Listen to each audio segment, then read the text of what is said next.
So hello viewers, welcome to Movie Max Tube. So wish you all very happy Diwali. Let's celebrate the festival of lights by spreading love and kindness. So safe Diwaliயா நீங்கள் வந்து enjoy பண்ணுங்க. இப்போ நம்ம பார்க்க போகிற படம் வந்துட்டு உங்களுக்கு பார்க் சான் வூக் தெரியும்னு நினைக்கிறேன். ஸோ ஹேண்ட்மெய்டன் அப்புறம் ஓல்ட் பாய் இந்த படத்தோட டேரக்டர் தான். ஸோ இவர் இப்போ ஒரு படத்தை ப்ரெசென்ட் பண்ணியிருக்காரு. அதாவது ஒரு எமோஷனல் சைக்கலாஜிக்கல் ஃபேமிலி ட்ராமா அப்படின்னு சொல்லலாம். இந்த படத்தில் யார் நடிச்சிருக்கா தெரியுமா? ஸ்குவிட் கேம் புகழ் லீ பியங் ஹான் அவர் தான் இந்த படத்தில் லீட் கேரக்டர் நடிச்சிருக்காரு. ஸோ அவர் வந்து ஒரு படத்தோட ஓப்பனிங் சீன்லேயே தன்னோட ஒரு சம்மர் சீசன் வச்சுக்கலாம். ஸோ ஜாலியாக எல்லாரும் ஃப்ரெண்ட் கார்டன் இருக்கு அவங்க வீட்டில். ஸோ அதில் வந்து பார்பிக்யூ பண்ணி ஒரு பார்ட்டி பண்ணி எல்லாரும் என்ஜாய் பண்ணிட்டு இருக்காங்க. அதாவது அவங்க 4 பேர் தான், அவரோட ஒய்ஃபு, அவரோட டீனேஜ் வயசு பையன், ஒரு சின்ன பொண்ணு.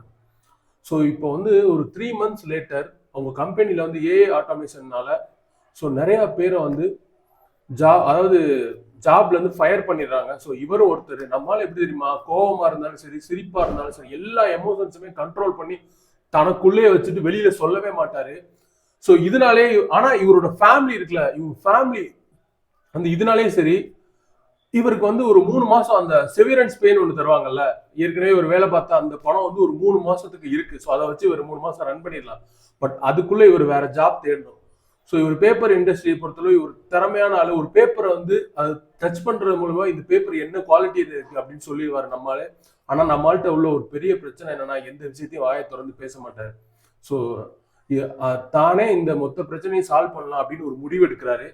ஸோ என்ன பண்றாருன்னா, நம்ம வேலைக்கு போகணும், ஸோ காம்படிட்டரா உள்ளவங்களை எலிமினேட் பண்ணிடலாம் அப்படின்னு அதுக்கு ஒரு பக்காவான ஸ்கெட்ச் போடுறாருங்க. ஆனா நம்மால் எவ்வளவு பெரிய ஒரு சீக்வன்ஸ் வரும், ஒருத்தரை ஃபாலோ பண்ணிட்டு போய் ஒரு வீட்டு மேல ஏறி அங்க உள்ள ஃப்ளவர் பாட் இருக்கும்ல, அந்த ஒரு ஐகானிக் போட்டோ இது கூட ஸ்டில் பார்த்துருப்பீங்க. ஸோ அதை தூக்கி போட்டு கொல்லலாம் அப்படின்னு ட்ரை பண்ணுவார். கீழே அவன் நின்றுட்டு இருப்பான். ஸோ பின்னாடி வந்து ஒரு கிராணி பார்த்துட்டு சொல்லுவாங்க, என்னப்பா நீ வந்து வெயிட் லிஃப்டிங் பண்ணிக்கிட்டு இருக்கியா அப்படின்னு கேட்பாங்க. ஸோ அப்போ அவர் என்ன சொல்றதே தெரியாம அப்படியே முழிப்பாரு. ஸோ இந்த மாதிரி பல இடங்கள்ல இவர் மாட்டிக்கு ஒவ்வொரு சீன்லையும் போய் ஒவ்வொரு இக்கட்டான ஒரு சுச்சுவேஷன்லையும் மாட்டிட்டு இவர் தப்பிக்க போராடுற ஒவ்வொரு காட்சியுமே நல்லா இருந்தது. ஸோ அதெல்லாம் சினிமாட்டோகிராஃபி நல்லா இருந்தது.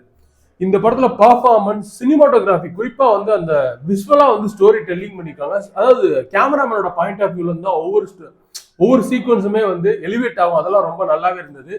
ஜூம் இன், ஜூம் அவுட், அப்புறம் ஸ்லோ மோஷன் காட்சிகள், அப்புறம் front angle, top angle, wide angle, இது எல்லாமே ஷார்ட்ஸா தான் அழகா கன்வே பண்ணியிருக்காரு. But slow pace storytelling, அதுதான் இந்த படத்துல உள்ள பிரச்சனையே. அது மட்டும் இல்லாம கிளைமேக்ஸ் ரொம்ப ப்ரெடிக்டபிளா இருக்கும். அது மட்டும் இல்லாம ஒரு சில சீன்ஸ் வந்து கொஞ்சம் மிஸ்மேட்சா இருக்கும். உதாரணத்துக்கு ஒரு பையன் போய் ஒரு கிரைம்ல ஈடுபடுவான். ஸோ அவனை போலீஸ் பிடிச்சிருப்பாங்க. ஸோ இவங்க ஒய்ஃப் வந்து எந்த எட்ஜுக்கு வேணாலும் போக தயாரா இருப்பாங்க. அதெல்லாம் அந்த சீன் எல்லாமே வந்து கொஞ்சம் ஓவர்வெல்மா போச்சு அப்படின்ற மாதிரி ஃபீல் எனக்கு உண்டாச்சு. அது மட்டும் இல்லாம நீங்க ஓல்ட் பாய், அப்புறம் ஹேண்ட்மெய்டன், அப்புறம் வந்து பாராசிட், இந்த மாதிரி படங்கள் எல்லாம் எதிர்பார்த்து ட்ரெய்லர் கண்டிப்பா இந்த படம் பார்க்காம பாருங்க. ஏன்னா ட்ரெய்லர் பாத்தீங்கன்னா இந்த படம் கண்டிப்பா உங்களுக்கு ஒர்க் ஆகாது.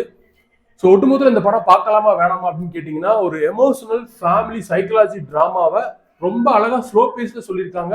பட் உங்களோட பேஷன்ஸை இந்த படம் டெஸ்ட் பண்ணும். அதை மட்டும் நான் கண்டிப்பா சொல்லிக்கிறேன். So once again thanks for வாட்சிங். சப்ஸ்கிரைப் அவர் சேனல் மறந்துடாதீங்க.